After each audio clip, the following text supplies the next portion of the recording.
The time for debate is over, and the time to prepare is now. What I want to do is prepare my family because that's all I can do.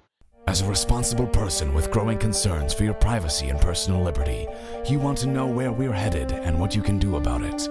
We ask the experts what you need to do to take prudent and responsible action to safeguard your family's wealth and well-being, and what basic first steps will help you to be aware and prepared.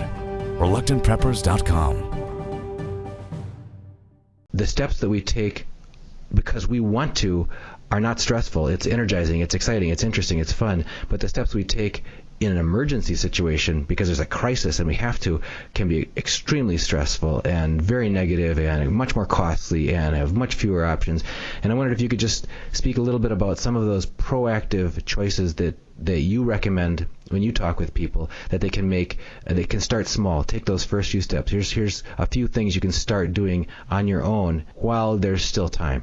Well, and I appreciate that question, and especially the while there's still time part, because I do believe going forward that we are going to see some of the most trying times I think our country has ever seen, in our own lifetimes, and we're going to see that. Hopefully not immediately, hopefully not soon, but I believe it'll be within our lifetimes, and we're going to see a tremendous breakdown of this entire system, this fiat debt-based monetary system. And all I can do personally is prepare. All I can do is take care of my family. All I can do is take care of my household. But I can't control everybody else. I can't force everybody else to take preparations. One thing that I see constantly, and I've been seeing this trend develop in the news, is that more people today are moving to the inner cities and they're moving to urban areas. They're moving out of the suburbs back to the cities again for job opportunities, for more technology, for whatever the case might be, better transportation, whatever the case might be.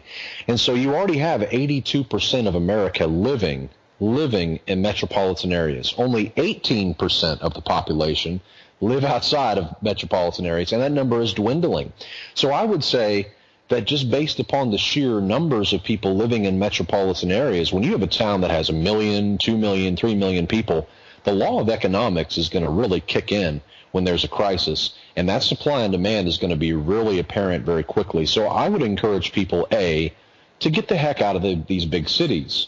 I mean, there's nothing wrong with being near one. There's nothing wrong with, having access to one. But to be living smack dab in the middle of a city, unless you have a very good contingency plan, and there are ways to survive in place, urban survival techniques, but regardless, I would say, get out of these cities. Get to a place where you have a little bit of room and the per person per capita is lower, the population density. So first thing I would say is get the heck out of the cities. The second thing I would say is obviously to begin realizing that if you are not saving any money at all, if you don't put any money in the savings every single month, then you're working for a zero profit rate. We all labor for profit. That's the whole point of labor. But profit is only money that you put in your pocket and walk away with. And if you give all of your money to Walmart and to the rest of the merchants and the corporations and the financial institutions and the advertise, if you're basically working for these guys the way that most people are, then you can't save money. And so the next step is to really begin to save money and begin to do it systematically and to demand that you're working actually earn a profit. In other words, if you ever meet somebody who says, gosh, I work all month long and I get to the end of the month and I don't have any money left. Well, I can't save. Well, you need to tell that person, or you need to be thinking along these lines, that apparently you're giving all of your money to the corporations. Why? Because you've bought into the belief that you cannot produce anything. You have to outsource all of your production. And I think there's more than just the belief that you can't. There's a real enticing entrapment that happens there, because it sure is comfortable to go out and enjoy that urban, those cafes and that lifestyle where you're basically being that consumer and other people are doing all the manual labor for you. It's very intoxicating, and a lot of people who I think are moving to the urban areas you mentioned, it's not just for jobs, it's also because they like the nightlife. They like that urban lifestyle, and there's the the double-edged sword there is by embracing that level of comfort and convenience, you really do lose the ability to make any other choice. That's what you're describing. That's such a great point. It is the convenience factor. But again, that's a huge trade-off. You get that convenience. But again, when crisis strikes, it's going to be a very, very negative situation. The other thing we talk about, in addition to saving money, is to doing that systematically. 15%, we believe, is what the normal person needs. Think about this for a second. The person today who is retiring with $1 million, the person who is 20 years old, who wants to retire that way now, when he retires, he'll need $7 million. That is based upon a very simple 4.5% inflation rate assumed from the age of 20 out to the age of 65. So someone who needs to have a lifestyle where they can withdraw money from a $1 million retirement account today will need $7 million 45 years from now. And we don't see the savings rate going up very much. We certainly don't see incomes going up that much. So how are people going to be able to have a good retirement? Of course, we also think about the number of retirees who are reaching retirement, 10,000 every single day, and many of them do not have any kind of retirement savings. You fast forward this movie about 20 years, and you begin to see all of the baby boomers completely retired and dependent upon government benefits. Those conveniences that you receive in the cities suddenly are not as attractive because the taxes in those cities are outrageous. And we are seeing the financial failure of multiple cities. That's the next wave. People say it's the foothills of the big mountain that we're going to be facing as a nation, but first cities, then states, and finally, entire sovereign nations going under. I wanted to circle back and press you on a couple of points you touched on. One was getting out of debt. Now, I'd like you to expose some of the falsehood of the following thinking, because I've heard this said by people is, if we have a economic collapse or a global economic reset, or different terms that are used, that they say, well, if everything gets wiped out and all the electronic records get wiped out and the currency that all the things were being accounted in is wiped out, then the biggest debtor wins. In other words, the more you've taken out home equity line of mortgages and finance yourself to the hilt, that if all dollars go to nothing, then great, you come out, especially if you spend some of that money on something that's real or that lasts. Is that really a safe plan for people to think the biggest debtor wins? Well, that's the poor person's financial plan, and we do see that quite a bit. See a lot of people who talk about a global currency reset, and I've noticed that the majority of people who talk about that and clamor about that usually don't have a plan, and so they're secretly hoping and relying upon the fact that the government will do this. That way it'll wipe out their debt and it'll level the playing field. You see, that's what this is about, leveling the playing field. What people don't understand is that the government is never going to level the playing field. That's not how it works. And so people whose financial plan is based upon that hope need to realize that hope is not a valid economic strategy. You can't hope that things are going to change. You can't hope. All you can do is begin to make plans. So as far as the debt idea, as long as you are not in over your head, I don't have a tremendous, huge beef with having a mortgage or having some basic, good debt. I'm certainly opposed to stupid debt, bad debt, credit card debt, gas card debt, that kind of stuff. If you have mountains and mountains of that, that's ridiculous.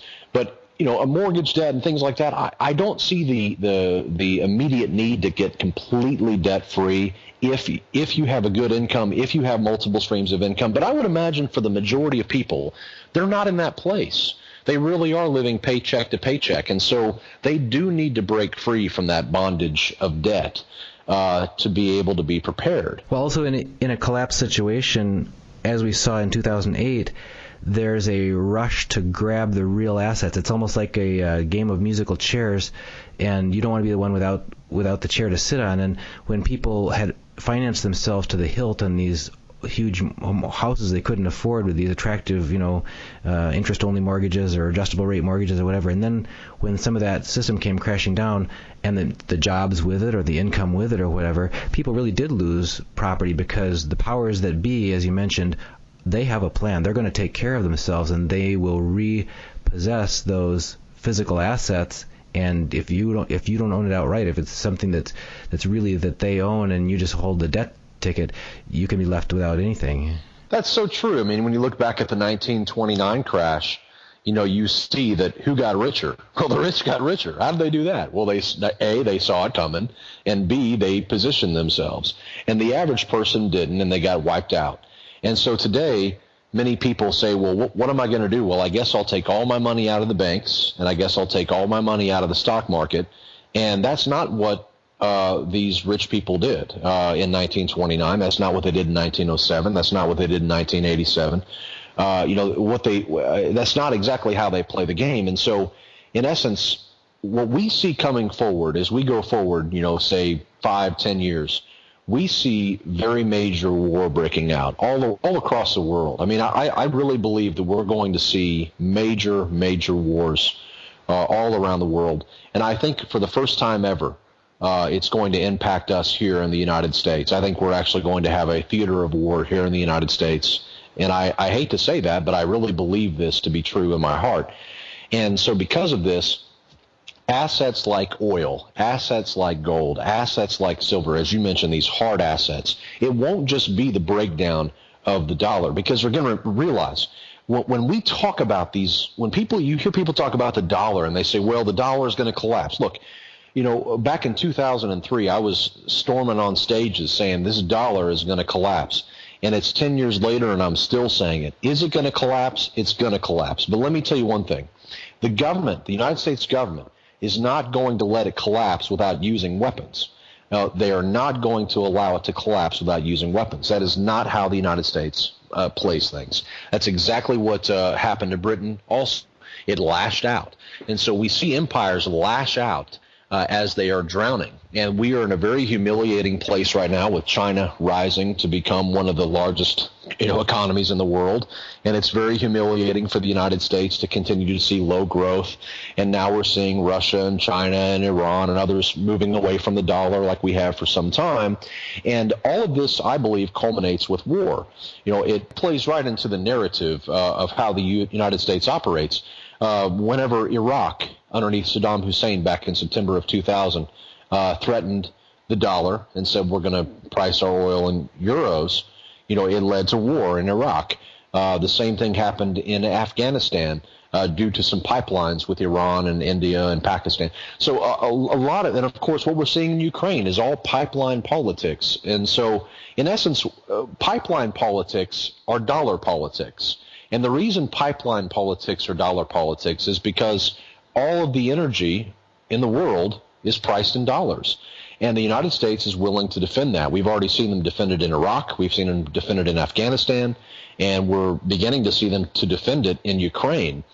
And so we believe that the United States will not go down without a major fight. They will not let the dollar simply collapse and everybody, goes broke and then, Obama goes golfing. No, there will be some sort of pretext to war. There'll be some country that we have to bomb for this particular reason, and we will start a war. And wars help the economy typically. And so we expect that before this dollar completely collapses, there'll be a war to prevent it. And so whether you believe that the dollar is going to collapse or whether you believe there's going to be a war to protect that collapsing dollar, regardless, gold, oil, silver, many of these things do very well in those times. So that's why we teach something called PACE, P-A-C-E, and this is a strategy for people who are concerned about a collapsing dollar, people who are concerned about war, concerned about these types of events going on. Remember PACE. P stands for precious metals, A stands for agriculture, C stands for commodities, and E stands for energy. All of these areas historically have done very well in times of crumbling economies due to, bad policies or war. These are the areas that you want to be in. And we've actually developed our own portfolio in a fund where we just invest in those areas. And so I think when it comes to investing, you want to think along the ideas of PACE. When it comes to saving, you want to save at least 15% of your income.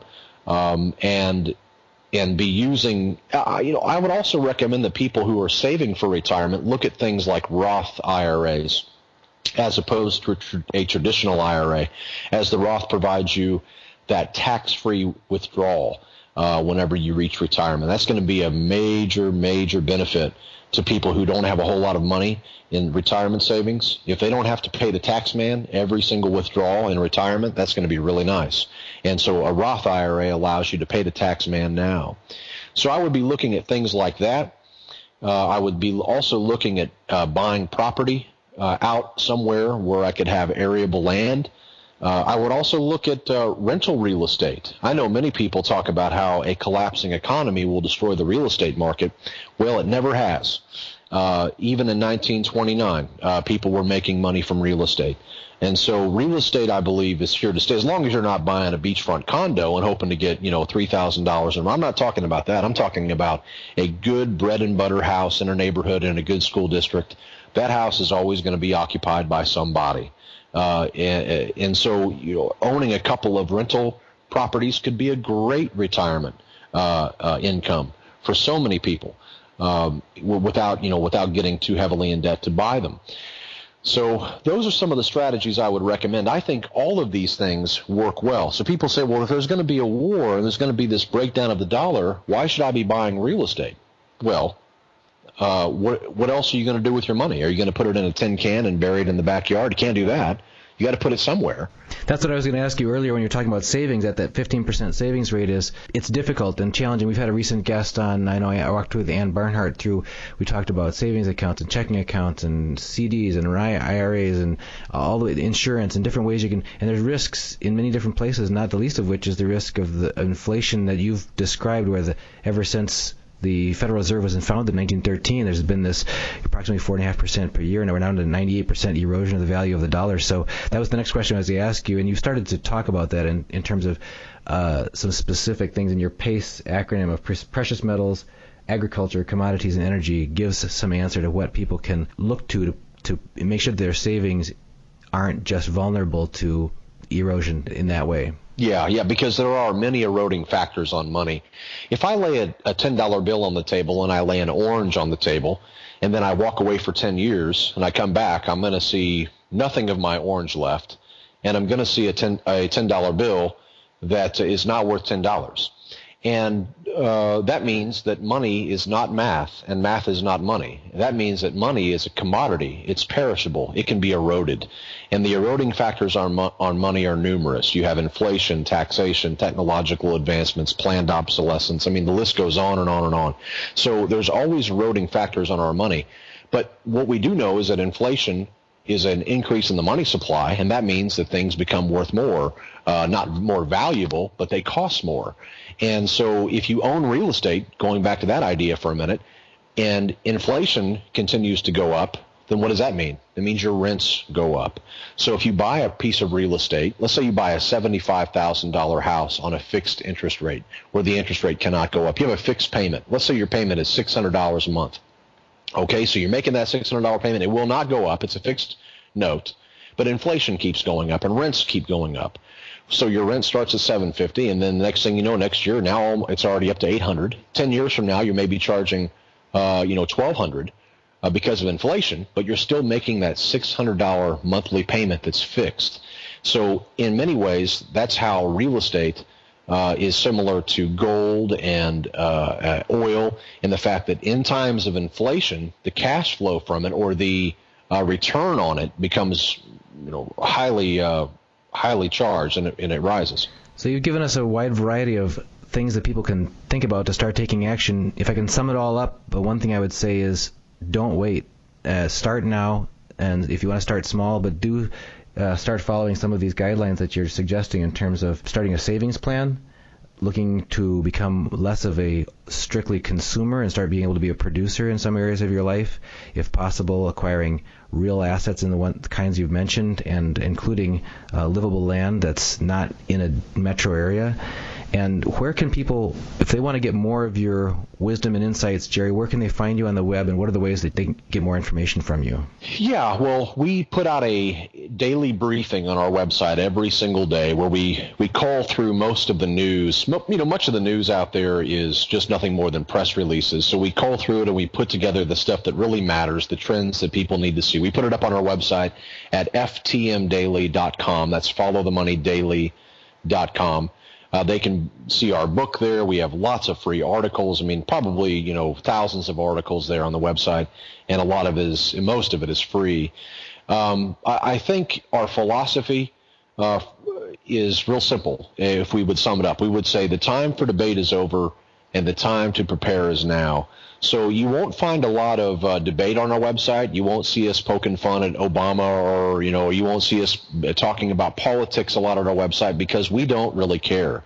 We're too busy putting vegetables in the ground. We're too busy filling up our water tanks. I don't have time to be fooling around and talking about what Obama might be thinking. Instead, what I want to do is prepare my family, because that's all I can do. And so the time for debate is over. The time to prepare is now. And if people are interested in that mentality, ftmdaily.com, they'll enjoy that website. Jerry Robinson, author of Bankruptcy of Our Nation and founder of followthemoneydaily.com, thank you so much for being with us here on Reluctant Preppers. My pleasure. Thank you.